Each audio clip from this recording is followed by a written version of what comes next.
All right. Hello, everybody. Welcome to the libp2p weekly sync. Please add your name and notes to the crypt pad. I will paste that again in the chat for everyone. And we're going to switch things up this week as we have an agenda item. We'll start with that first. And Giannis, do you want to go ahead and introduce your item? Yeah, hello everyone. Just a quick item to mainly get Raul's opinion on the disk v5, the node discovery protocol from Ethereum. So I had a call with Felix last Friday, and they're looking to do some protocol optimizations for what they have. They are stuck with a couple of problems, and they would kind of welcome any help with that, both drafting down things as a more like technical report format, but also help with any performance evaluation, optimizations, things like that. So my question is, how are we supposed to deal with that? Is this something that is of interest to libp2p in the short or longer term? Is that something that we should put some effort on as, I don't know, ResNet Lab, for example? Yeah, I don't even know if that's the right place to bring this issue up, but I thought that. I think so. We can. Yeah, that's. Thanks for bringing it up. I think we can have some. There's some music in the background. Who is it? Where is it coming from? Is it Bezo Mike? Can you mute yourselves, please? Somebody is listening to low-key techno. Yeah, this is a great question. I think we won't solve it in this call. We'll need to have a one-on-one and maybe strategize around how we plan to do this, especially in terms of what resources are expected from us, what are the concrete actions, and what will in order to shape that collaboration. But in general, Ethereum and Protocol Labs and libp2p and IPFS in general are really good friends, and we really definitely welcome any kind of collaboration. I think Discovery version 5 has some really, really good ideas that we can filter up to the challenges that we're facing as well with some of the scalability challenges. So I think that cross-pollination is going to be great. I did speak to Felix as well, and he told me that that I wasn't CC'd on the meeting, and asked me impromptu, can you join now because the meeting is taking place now? I was like, no, sorry, but yeah, definitely we should catch up on that. And find what the vectors for collaboration are. Some elements of their initial proposal, like the ones that we discussed in the workshops in Amsterdam, particularly the way that they conduct estimation of the popularity of a particular topic. They do acknowledge that there are some flaws behind in the way that they propose to conduct these calculations based on what we detected on site. I was like, Felix, this doesn't seem to work, and he was like, yeah, where there are some gaps and some holes here. So definitely we should work together because these are we have very similar problems as they are projecting to solve with this solution. So yeah. Okay, all right, okay. Let's leave it for another time then. I don't know, give me a shout whenever you have time to chat or catch up over video. I'm generally relatively flexible this week and next week, apart from Friday afternoon that I'm teaching. Sweet. I'll ping you probably to meet up on Wednesday. Yeah, that's fine. Awesome. Yeah, cool. All right. Any other questions? Oh, all right. With that, we will jump into the weekly updates, and I will kick it off. Yeah, so just on the final stretches of the JS libp2p One small note. Okay. One small note. CritPaths doesn't load for me. I don't know what's wrong. It doesn't load for you? Yeah. No. Anyway, just a small note. Yeah, try the link again. Try Because it works reloading for here. everybody else here. It works for me. Try reloading. Grease has been cut off.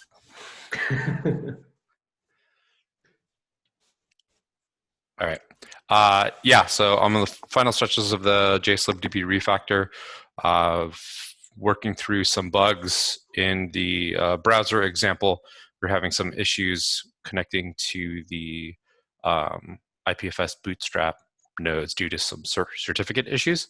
There were intermediate certs missing in that chain, but those should be updated now. So that's resolved that issue, and then fix some bugs with the WebRTC star not working properly. So that should be good to go. Just finishing up some PRs there, and then I'll finalize some docs. And then there's one outstanding bug I need to fix with the PubSub interop. But once that's done, we should be good to launch. And the IPFS interop tests are looking pretty good as well. So hopefully we'll be able to release that this week. And then I think IPFS will do a release candidate once we've done that. So, on the home stretch, any questions for me? Nope. All right. Next up, Yusuf. Yeah, I guess most of what I actually did last week was refactoring peer records PR, that mostly in the core PR, based on roles feedback, and I think it's really improved quite a bit. And I think I'll be done changing the core stuff by end of today or early tomorrow, and I'm going to update the peer store and go libp2p branches, and then send up a little signal to Role and Viso that, hey, maybe we could, maybe like all three of these things are close to ready to go. But now that there's no breaking API change, the urgency around merging them at the exact same time isn't really there anymore. So we could potentially merge core, and before the peer store change was ready, if we're happy about the API. It shouldn't take long to fix up though. And then the rest is just stuff that I didn't do or didn't complete last week, which was finish the test ground plan for the secure channels and add the experimental option to go IPFS to use noise. So those I'm gonna wrap up. That's about it. Great. Any questions, comments for Yusuf? Yeah, one thing you said, it would be super useful. It might already exist, but it would be super useful for you to create an umbrella issue that links to all PRs and issues that are open across the board. That's a good idea. I don't think there is one yet on the Yeah, so if you can create it in Go libp2p in the top level repo, that would be great. Okay, cool. I'll try out the labels if they're ready. Then still not set up there. Okay. Yeah, actually, I'm. Yeah, whatever. For that. Okay, cool. Sweet. Hey, a quick question for Yusuf. I just want to ask. So I think I may have I sent out a video update to PL investors over the weekend, where I think I said assigned peer records were done. Do you know roughly, do you have a rough timeline when you think it'll be completed? Don't worry about the video. I think that we can complete the main work of it this week. I don't know how long it will take to integrate into into a new release of libp2p, but hopefully not very long. There's not a ton of breaking stuff. I think we're aiming to merge this change set this week, no later than this week. Okay, cool. Just wanted to get a general sense. Yeah. Thank you. We're at 80%, but we hope it's not a Pareto principle 80%. Yeah. All right. Next up, Mike. Oh yeah.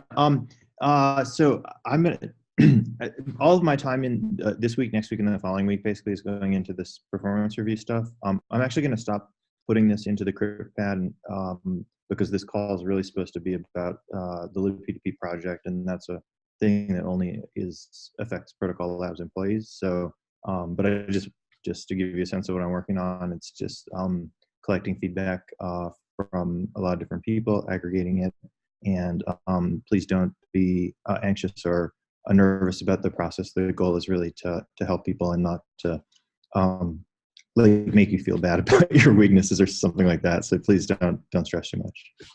Okay, thanks. Cool. Next up, Arsh. Hey guys, I joined on Wednesday. Nice to meet all of you, and yeah, look forward to doing some great work. So this is my first week. So I've been working on onboarding tasks for week 1. I finished all of them, went to the onboarding doc, and I've also started setting up one-on-ones with the team members. Some of you might like, I've already sent invites to some of you.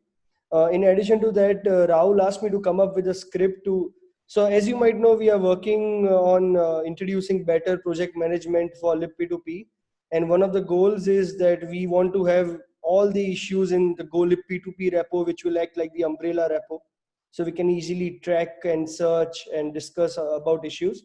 So I'm working on a script to transfer, I finished a script to transfer issues from all the libp2p repos to the go libp2p repo and label them accordingly.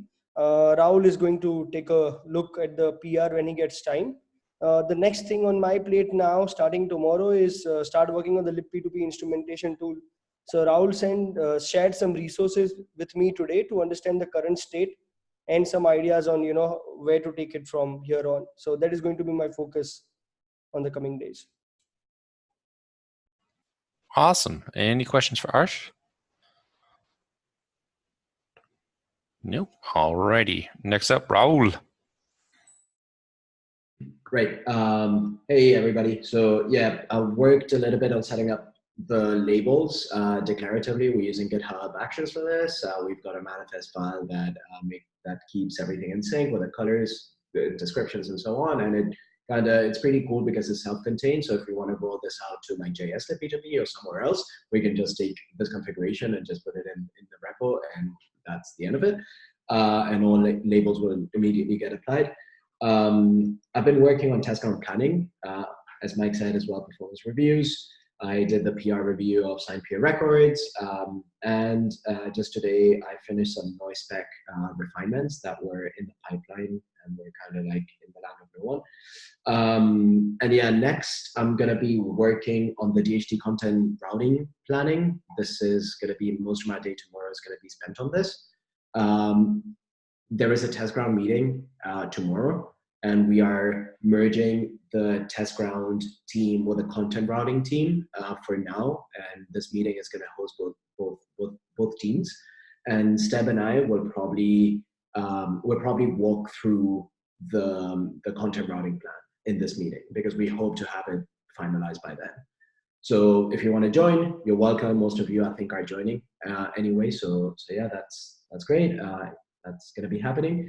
And then one of the critical features that we identified in test ground to enable to unblock Go IPFS 0.5 and the kind of testing that we need to conduct for it, the DHT change sets that we want to get in, is to be able to stitch a test plan, a test case, a test run of like say 1,000 nodes, where different proportions of nodes are running against different upstream dependencies. So create essentially a network with an ensemble of 1,000 nodes, where 300 nodes are running the new version of the DHT, 200 nodes are running the old version, another set of nodes is running maybe a candidate change set, and for us to allow us to like actually understand and quantify what's going on. Right? So this is going to be a key feature, and I'm going to be prototyping that. So that's mostly some of the things that are in my pipeline for this week. Yeah. And if you need me to look at something, I know that Viso has the peer exchange PR, which is now waiting on some of the changes that Youssef made recently. Youssef is actually going to be updating your branch, Viso, because we did introduce some changes to like namings and methods and so on. So he'll update your branch so that you don't have to do it. But yeah, if you have anything for me, just shout it out. Okay. Any questions, comments for Raul?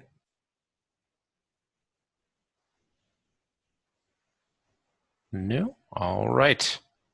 Next up, Viso. Hi guys.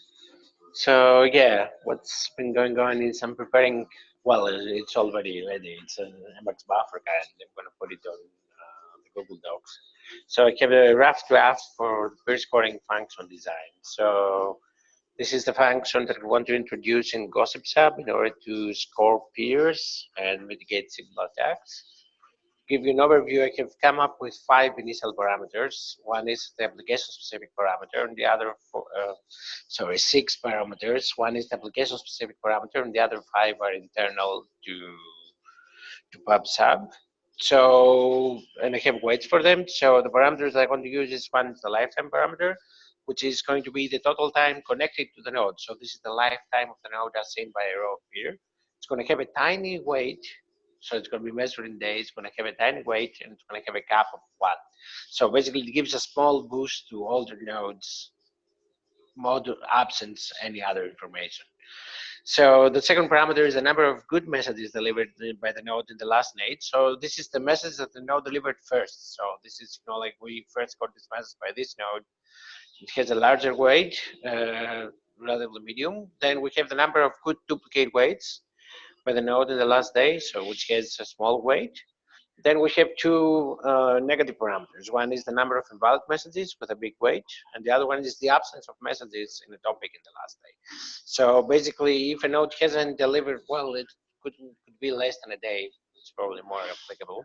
So basically, if a node is not delivering us messages within the observation period, then we penalize it and we give it a negative score. So that's about it. Like I'm going to put it on a Google Doc so we can review it, and I want to implement it, and I want to gather some feedback on that. Fantastic. Where is this Google Doc living? Is it linked from somewhere? Oh, I haven't put it on Google. It's an MX buffer in my computer, so I'm going to put it on Okay. Doc shortly. Okay. It's going to prettify it. Yeah, well, it's nicer in MX. Yeah, true. I don't know how Google Docs is going to deal with subscripts and, like Unicode characters that MX deals very well with. Good luck with that. Right. Any other questions, comments for Viso? Nope. All right. That is it for the updates. Giannis, did you want to get an update? You were not on here.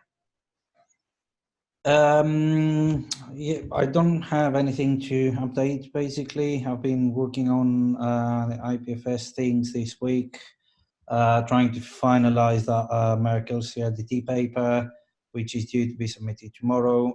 Have started looking into the outcomes of the workshop in Amsterdam, and I will be compiling together first drafts of the work packages and work items in some form of list with criteria that I have in mind. And hopefully I will be able to send the first draft of that out to Raul and Molly or the wider group ideally before Friday. And related to that, to whoever was in the workshop, basically, and Raul in particular, do you have something in mind or a structure in mind that, or something in mind that you would like to see as outcome of this? So that, I mean, I've got a plan of what I want to do, but if I get input from others, that it would be great if we could have that, or anything that would help me to include it as I go. Yeah, so I would say probably for the sake of not duplicating work, like us, kind of like the engineering side of the pipeline, we took note of a lot of proposals that we had already honestly discussed like months ago, and just all being in the same place and sharing like some of the finer details backwards and forwards, it gave us a better vision of what we need to implement. So we've taken kind of the immediate side of the things that we need to do. So remove clients. So like this dynamic switching between client and server. If a client is not, if a DHT node turns out to be a client, how do you make sure that it still remains discoverable? The routing table composition, like some of these things, we have a pretty clear idea on. So I don't think there's much useful for you to create a work package around those. It's more about what do we want to do? So let's say engineer has already covered the first 2 months of work. It would be ideal for you to be able to structure in work packages the items that were more related to rethinking, certain ways versus fixing what's broken, what we know is broken. Right? Yeah. Okay. Yeah. So things like Coral, multi-layer DHTs, like all these things, provider records, the backing up provider records, and like these things, those would be ideal. Excellent. To focus on. If you want, we can connect on this particular thing so that we make sure that we don't overlap in the definition that both groups are doing. We could do both of them on Wednesday if we. Yeah. Sounds great. Yeah. Cool. Mm-hmm. Great. Any other questions for Yannis? No? All right. That is it for the updates. We do have a bonus agenda item, it looks like. Labels setup. I assume that's Raul. Yeah, so I just wanted to do a very, very quick demo of where we are right now in setting up the labels. So we had this definition of labels that we already merged in the libp2p repo. And I've taken those labels, I have created them, and I'll show you how. But this is what it's looking like. Most labels, most categories actually have a fixed color. So for example, the area coded it blue, components have coded it yellow, for easy identification of which categories are actually a given issue is labeled with and which are lacking. Others are hints, which are in bright blue. Then we've got impact, which is kind of like in a whitish color, and all these things, right? So I've tried to make sure that visually they are different from one another, so that it's very easy to spot what's been added to an issue and what hasn't. Now, some labels do have a color legend, like for example, priorities. It's very usual to like label priorities in red and orange and yellow and green, depending on the severity of the priority. So I've gone ahead and done that. And then for those dimensions or categories that are actually a spectrum, like for example, effort, I've applied a gradient. So we've got effort. You can see this is not ordered by quantity, so that's why it doesn't form a clean gradient. But that's just the way that GitHub orders labels, but alphabetically. But yeah, you see it here. And then the same for difficulty. And the way that this is a repo of my own creation. This is my own. It's a repo that I created to like do my playing here. And I think this is looking pretty good so far. And the way that this is set up is super simple. It's within the github.github folder. We've got a workflow which uses an action that is publicly available called label syncer. And on every commit to master, it just goes ahead and declaratively applies these labels. And the labels are defined here. It's a YAML file. For example, take content routing as an area, which is very emphasized these days.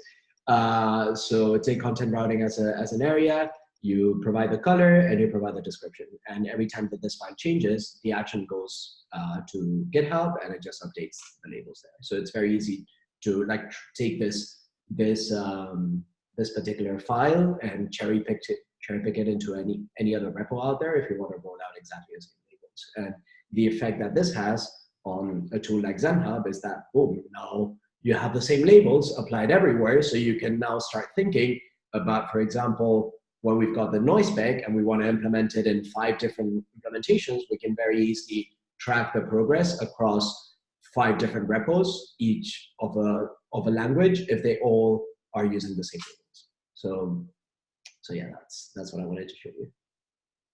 Any questions, comments, feedback? Do you like it? Yay. I am looking forward to using this for the content routing endeavor. Yes. Start actually planning things in ZenHub will be nice. Yep. I agree. Arshur, you were going to say something. Yeah, so sorry for the interruption. Yeah, I was saying we can use this as is for the PM work as well, like we discussed today. So because I see that most of the labels are the ones that you had mentioned in the write-up for the project management changes, right? Hmm. Exactly. That's the idea. The idea is that this is the first step towards systematically bringing order into our backlog, so that then we can actually plan with a backlog that is comprehensible. Great. Any other questions, comments, feedbacks? Okay, so the only thing I'll say is that the migration is going to happen imminently. So Arsh has created a script that uses the GraphQL API, and it does the migration to go libp2p to the top level repo. So we'll probably press the red button this week. Just for you to be aware. So you're probably you're going to receive an avalanche of GitHub notifications, which I know that Bezo loves.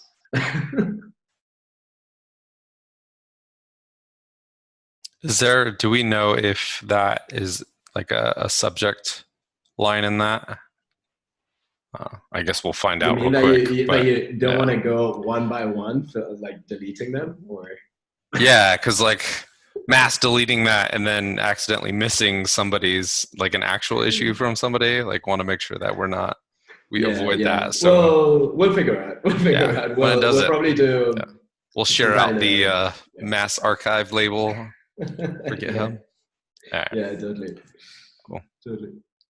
All right. We are at time. Does anybody have any last minute questions, comments, feedbacks? Once, twice. Sold. All right, everybody. Have a good rest of your week, and we will see you all next Monday. Bye. See you. Bye.